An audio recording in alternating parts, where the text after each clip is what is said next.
शिमला से बड़ी खबर। जी आपको बता दें, चौपाल में विकास कार्यों को लेकर सरकार गिरी है। आपको बता दें, विधायक बलबीर सिंह वर्मा ने आरोप लगाया कि जल जीवन मिशन के काम ठप पड़ रहे हैं। करीब 1.32 अरब रुपए की योजनाएं अब तक अधूरी हैं। उन्होंने कहा कि 32 बस रूट बंद होने से लोगों को भारी परेशानी हो रही है। विधानसभा में मुद्दा उठाने के बावजूद सिर्फ आश्वासन मिल रहे हैं।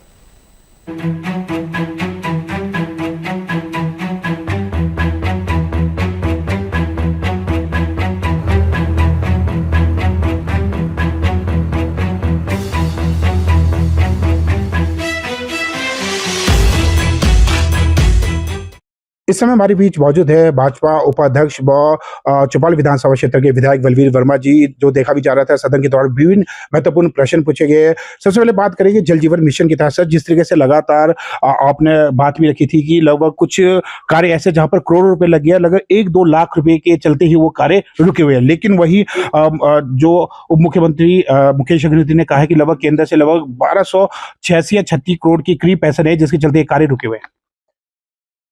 अब मेरे चुनाव क्षेत्र में जल जीवन मिशन में 1 अरब 32 करोड़ के कार्य चले हुए हैं जी। पर पिछले 3 साल से जिस तरह से सरकार ने चौपाल का पैसा या तो शिफ्ट किया या चौपाल के लिए पैसा नहीं भेजा है और सारे कार्य वो पेंडिंग पड़े हुए हैं। मैंने यही बात कही है, कुछ कार्य में सिर्फ 5-5, 7-7 करोड़ खर्च हो गए, 2-2, 2.5, 3-3 लाख के काम है, पर सरकार नहीं कर रही है। बड़े दुख के साथ कहना पड़ रहा है। और अभी हमारा समर सीजन आने वाला है, पानी की बहुत दिक्कत होनी है। मैंने यही बात विधानसभा के अंदर कही है कि हमारे जो पानी के जल जीवन मिशन की कार्य पेंडिंग है उसको आप कंप्लीट करें। सेंटर से पैसा आ रहा है और अभी इस साल काफी पैसा आना है और उसमें आश्वासन मिला है माननीय उप मुख्यमंत्री महोदय से कि चौपाल के लिए हम इस बारी जो कार्य पेंडिंग है उसको करेंगे। कितने ऐसे प्रोजेक्ट है जिसमें छोटी छोटी धनराशि यूज होनी है? काफी प्रोजेक्ट ऐसे है जिसमें छोटी छोटी धनराशि यूज होनी है और बहुत सारे प्रोजेक्ट ऐसे भी है जिसमें आधा काम हुआ है, 80% काम हुआ है। ऐसे से अलग अलग है। मेरी 32 लिफ्ट है जी। बलबीर वर्मा जी, जिस तरीके से देखा भी जा रहा है, विपक्ष का लगातार कहना है कि अधिकांश जो बसें हैं रूटें बंद हुई है। लगभग आपके भी 36 जो रूट बंद हुए। कौन कौन से मुख्य रूट है जहां पर आए दिन लोगों को परेशानियों का सामना करना पड़ रहा है? बहुत रूट ऐसे थे जो 70 में 72 में लगे थे जी। वो रूट भी बंद किए है और जनता को बहुत परेशानी हो रही है।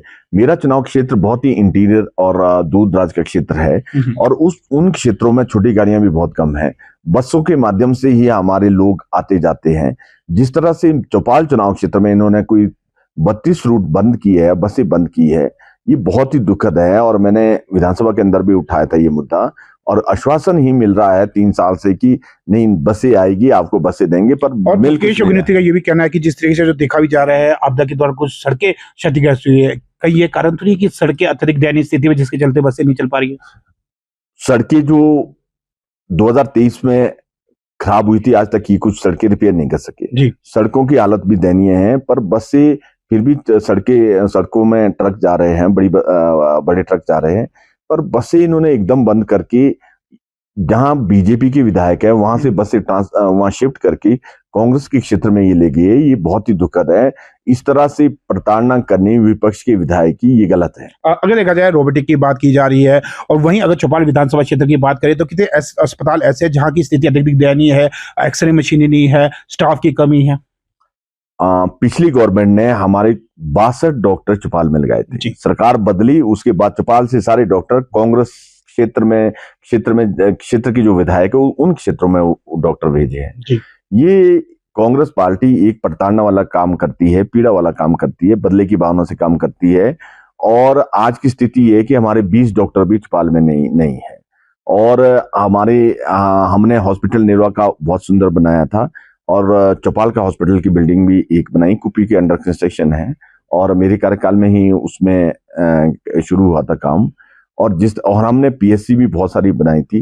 पर जो गवर्नमेंट ने आश्वासन दिया था कि हम एक अच्छे हॉस्पिटल बना रहे हैं, हर चुनाव क्षेत्र में बना रहे हैं, पर मेरे चुनाव क्षेत्र में अभी तक उसका कुछ दिखा नहीं है। और यही बात मैं हर बारी कहता हूं कि आपको लगता है कि आपके विधानसभा क्षेत्र का पक्षपात किया जा रहा है? बहुत ही ज्यादा पक्षपात किया जा रहा है और हम कई सालों से अल्ट्रासाउंड की डिमांड कर रहे हैं। अब हमारे हॉस्पिटल भी बन गए हैं कि अल्ट्रासाउंड की मशीनें हैं पर डॉक्टर ये भेज नहीं रहे। और हमने कई बार इस मुद्दे को उठाया है और और आश्वासन भी मिलता है जी, ग्राउंड लेवल बिल्कुल। जिस तरीके से ना कहा कि जो लगातार जिस तरीके से सदन में अपनी आवाज भी उठाते हैं, आश्वासन के सिवा जो कुछ भी अभी तक नहीं मिला, और वहीं चौपाल विधानसभा क्षेत्र के साथ पक्षपात किया जा रहा है। कामेश्वर शर्मा की रिपोर्ट शिमला से। हमीरपुर से आईएचएम का 14वां वार्षिक समारोह उड़ान 2026 आयोजित हुआ। आपको बता दें, मुख्य अतिथि एसपी बलवीर सिंह ने दीप प्रज्वल कर कार्यक्रम का शुभारंभ किया। साथ ही विद्यार्थियों को पुरस्कार वितरित किए गए। अभी फिलहाल आईएचएम हमीरपुर के छात्र देश विदेश में नाम कमा रहे हैं।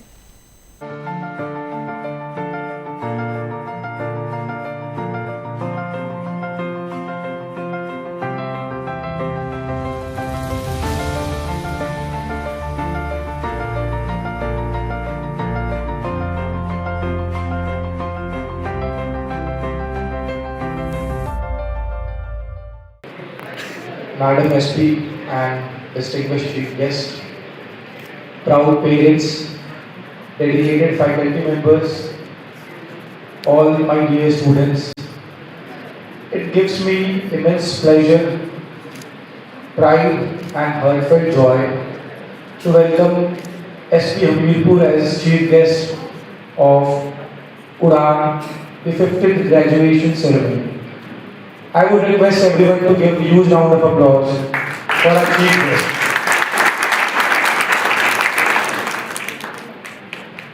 Also, the Udan, the word in itself symbolizes flight. And after rigorous training, after your practical exposures and life lessons, I feel that the third year is ready for that flight. Are you guys ready for that? Yes, sir. Also, this is just not a ceremony, but celebration of your perseverance, of your dedication and the training. Keep evolving and you not lose the humility and the discipline that this institute instilled in you. From where you'll be going as a confident professional in the hospitality sector. The hospitality sector is not just about the skills. It's not just about that. It's what and further exchanging the heritage among the different cultures. The excellence in the hospitality sector will not only be about the skills. It will also be about your attitude, it will be about the empathy and your willingness to learn. So also I take this moment to appreciate my dedicated faculties, HODs for your commitment, for your unwavering commitment and your mentorship to shape these young minds.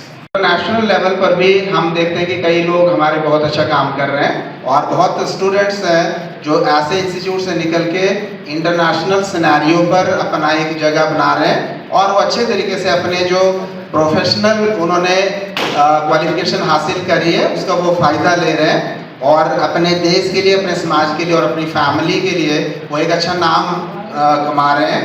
यहाँ से बच्चों का जो हौसला था उसको देखते हुए लगता है कि ये भी बहुत अच्छा करेंगे।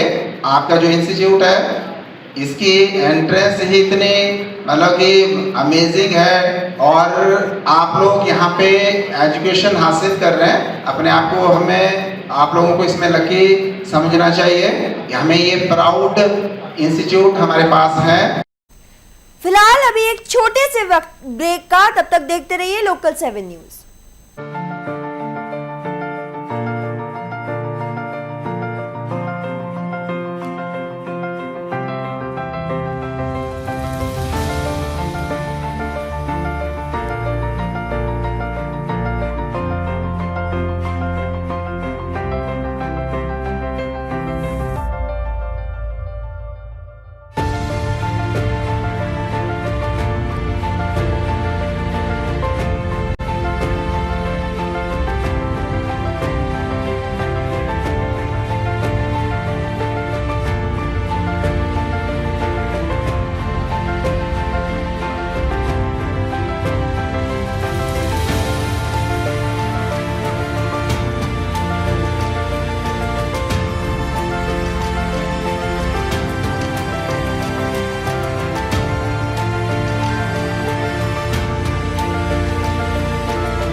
एक बार फिर स्वागत है आपका ब्रेक के बाद। चलिए रुक करते हैं अगली कुछ खबरों की ओर। अगली खबर फिर एक बार हिमाचल से। शिमला में मुख्यमंत्री सुक्खू ने कहा कि विपक्ष को बातों को गंभीरता से सुना गया है। सरकार ने कई महत्वपूर्ण बिल पास किए और सुधार जारी है। उन्होंने डीजल पर सेस बढ़ाने की खबरों पर खंडन किया है।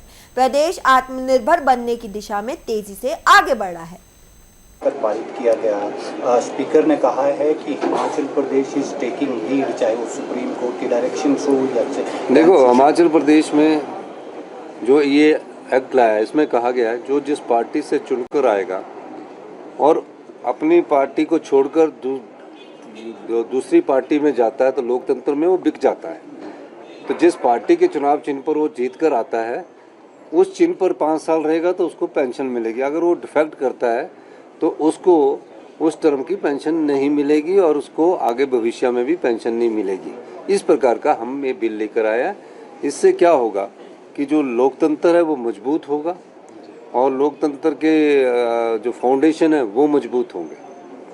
ऑपोजिशन का तर्क था कि रेट्रोस्पेक्टिव नहीं प्रोस्पेक्टिव होना चाहिए, उस पर किस तरह से जस्टिफाई किया? देखो, रेट्रोस्पेक्टिव तो था ही नहीं, कानून प्रोस्पेक्टिव ही होता है। और ऑपोजिशन, अब मैं क्या बोलूँ ऑपोजिशन, क्योंकि ये अभी तो ये टर्म का इस टर्म के है जिसमें पेंशन बंद होनी है और पेंशन होनी 2027 में बंद, क्योंकि जब वो एमएलए का टर्म पूरा होगा। तो ये कहना कि रेट्रोस्पेक्टिव है गलत है। हाँ, वो एंटी टैक्स में मैं आपको कुछ बताना चाहता हूँ कि हिमाचल के लाइट कमर्शियल व्हीकल जैसे कि पिकअप, हिमाचल की लाइट कमर्शियल जैसे कि पिकअप, टैक्सी, टाटा और छोटा हाथी 3 व्हीलर्स को टोल से एग्जम्प्ट किया गया है। हमने 6 टायर वाले ट्रकों का रेट कम करके पिछले वर्ष की भांति 320 रुपये रखा है। हमने 3 एक्सल वाली सभी गाड़ियां जो कि 10, 12, 14 टायर वाले ट्रकों का रेट कम करके पिछले वर्ष की भांति 570 रुपये रखा है। हमने दूसरे राज्य के पैसेंजर कार का रेट 130 रुपये से कम करके 100 रुपये कर दिया है। हमने बॉर्डर के टोल बैरियर के 5 किलोमीटर की परिधि में रह रहे लोगों को, चाहे वह किसी भी राज्य से हो, को टोल के रियायती प्रयास की सुविधा उपलब्ध करवाई है। नहीं, पंजाब के सीमावर्ती इलाकों में मुझे समझ नहीं आ रहा प्रदर्शन क्यों हो रहा है। उसकी नोटिफिकेशन आज कर दी जाएगी। उन्हें प्रदर्शन नहीं करना चाहिए क्योंकि पिछले कई सालों से जो टोल दे रहे हैं वही टोल देने की बात की गई। पंचायती राज नहीं, आज जो पंचायत का नहीं, वो जुड़ी नहीं है कि इम्प्लीमेंट करना है। वो तो उन परिस्थितियों में है जिसमें फील्ड रिपोर्ट में वो इम्प्लीमेंट करना है। पर इन्होंने कहा कि 5% बदल देंगे, ऐसा नहीं है। वो एक अधिकार दिया गया है क्योंकि जो हमारे जनसंख्या का सर्वे है जो 2011 के आधार पर उसको आंकलन के हिसाब से रोस्टर बनाया जाता है और जो ओबीसी का है वो 1990 के रोस्टर के आधार पर बनाया जाता है। तो सर्वे में कई जगह ओबीसी पंचायत हो जाती है लेकिन वहाँ ओबीसी की पॉपुलेशन नहीं। ऐसी परिस्थिति में और दूसरे जो सर्कमस्टांसेस की परिस्थिति में 5% लागू करना, ये मैंडेटरी नहीं कि 5% चेंज करना है रोस्टर। ये मैं स्पष्ट कर देना चाहता हूँ, यही मैंने अंदर कहा है। चुनाव सर जो हाई कोर्ट की लेटेस्ट डायरेक्शन है उसी डेट में, हाँ, 31 दिसंबर को, उससे पहले 31 जनवरी से पहले नहीं, 31 मई से पहले हमारे चुनाव होंगे। देखो, हमारी सरकार पहले दिन से भ्रष्टाचार के खिलाफ है। भ्रष्टाचार में जो भी सम्मिलित लोग होंगे उनको हम जेल की सलाखों के पीछे भेजेंगे। बार बार हमने कहा है हम किसी को तंग नहीं करेंगे। और मैं एक चीज़ बताना चाहता हूँ कि हिमकेयर में जो हुआ है, हिमकेयर में जो हुआ है जिसमें मर्दों के बच्चादानी के ऑपरेशन हो गए, एक केस नहीं है, 2 केस है, 3 केस है। कहीं ना कहीं तो किसी ने तो उसमें घपला किया है। उस सब की इंटरम रिपोर्ट हम ले रहे हैं और निश्चित रूप से चाहे कोई भी व्यक्ति हो उसके हम पूरी आंकलन करने के बाद फिर जानकारी प्राप्त करने के बाद आगे बढ़ेंगे। सर जयराम ठाकुर ने उसको जस्टिफाई किया है कि वो कीमोथेरेपी का एक उस कैटेगरी में आने वाला केस था। नहीं, वो गलत है क्योंकि अनस्पेसिफाइड कैटेगरी भी है, उसमें डाल सकते थे मर्द वाला तो। और सीए ओवरी का पैकेज उसमें डाल दिया। उसको सीए ओवरी का पैकेज में नहीं डालना चाहिए था, उसको अनस्पेसिफाइड पैकेज में डालना चाहिए था। पर मर्द का 1 केस नहीं, 3 या 4 केस है जिसमें बच्चादानी के ऑपरेशन के हुए। तो जो डॉक्टर पर्ची बनाने वाला थे और जो करने वाले थे वो भी तो जवाब दे। तो जस्टिफाई नहीं करना चाहिए इन चीज़ों को। जो चीज़ गलत है उसको स्वीकार करना चाहिए। और हिम केयर में मैं तो पहले से कहता रहा हूँ, हिम केयर में जो घोटाले हुए हैं, जो प्राइवेट हॉस्पिटल एम्पैनलमेंट हुई है जिसमें हमने 300-400 करोड़ रुपया देना है, तो उस किस प्रकार के वहाँ कार्य होते होंगे ये तो अभी इंक्वायरी से ही पता लगेगा। लड़ाई में आप एक्शन लेने के मूड में हैं? नहीं, ब्यूरोक्रेट्स जो है ना, मैंने आपको कल भी बताया ना, आप एक्शन ये के मूड में हैं? आपस में लड़ते रहते हैं, कभी ये लड़ाई इनके बीच में नहीं पड़ना चाहिए, इनसे काम लेना चाहिए। पैट स्कैन को लेकर सर पैट स्कैन के उद्घाटन के लिए आप वहाँ चलिए ना। देखिए, पिछले विवेक शर्मा ने कहा कि पंचायत चुनाव समय पर ही कराए जाएंगे। आपको बता दें, मुख्यमंत्री सुखविंदर सिंह सुक्खू ने शपथ पत्र देकर चुनाव कराने की बात कही है। साथ ही विवेक शर्मा ने विपक्ष के आरोप खारिज किए हैं। अभी फिलहाल चुनाव में देरी के पीछे स्कूलों में परीक्षाएं और भी आपत्तिजनक बनती जा रही हैं।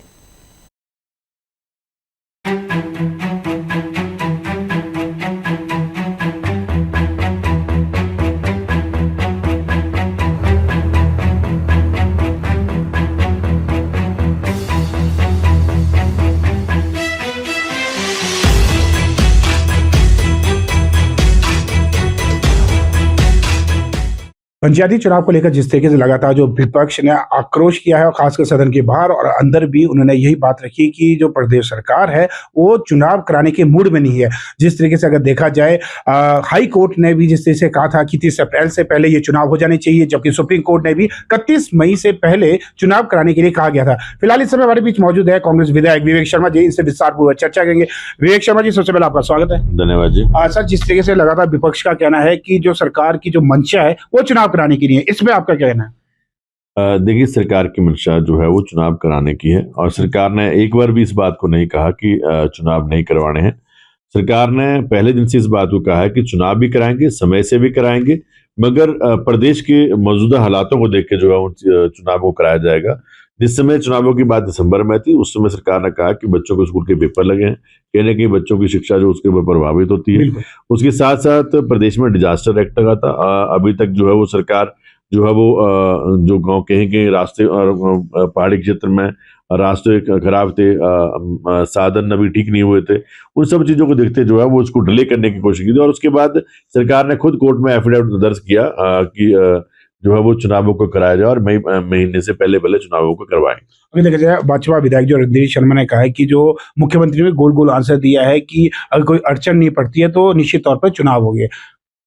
देखिए, सदन के माध्यम से वो प्रदेश के उन लोगों को जो है वो जानबूझ के जो है वो ये चीज बताने की कोशिश की जा रही है कि आपके सामने किस चीज को, हालांकि कोई मुद्दा नहीं है जिस चीज को लेके उन्होंने आज सदन से वॉकआउट किया। 5% की रिजर्वेशन की बात की गई, 5% का जो डीसी को जो पावर दी गई है उसके ऊपर उन्होंने बात की। तो 5% जो सिर्फ सरकार का मकसद ये था कि जो ओबीसी की रिजर्वेशन है, जब ये जनगणना चल रही है, अभी इसके सही आंकड़े नहीं आए, अभी 2000 की जनगणना के आधार के आप चुनाव करा रहे हैं, तो ओबीसी को भी साथ में लेके जाना है। अभी तक जो आरक्षण जो है वो महिला का और एससी का आरक्षण होता था, तो ओबीसी को साथ में जोड़ के जो है वो चुनाव कराए जाएंगे। क्योंकि अगर इसके बाद तो जनगणना जो है वो 27 और 29 में होगी, तो चुनाव जो है वो कहीं ना कहीं ओबीसी वर्ग को साथ जोड़ा है। और ये बात एक चीज में और भी कहूंगा, आपके चैनल के माध्यम से ये चीज मैं बताऊंगा कि ये लोग जो है वो ओबीसी वर्ग के विरोधी हैं और सदन में इन चीज को साबित कर दिया कि ये ओबीसी वर्ग को जो है विरोध कर रहे हैं।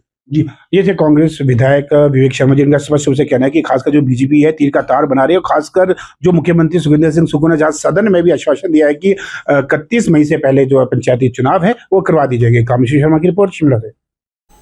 फिलहाल मेरे साथ बुलेटिन में इतना ही। ऐसी और खबरें और अपडेट्स के लिए देखते रहिए लोकल 7 न्यूज।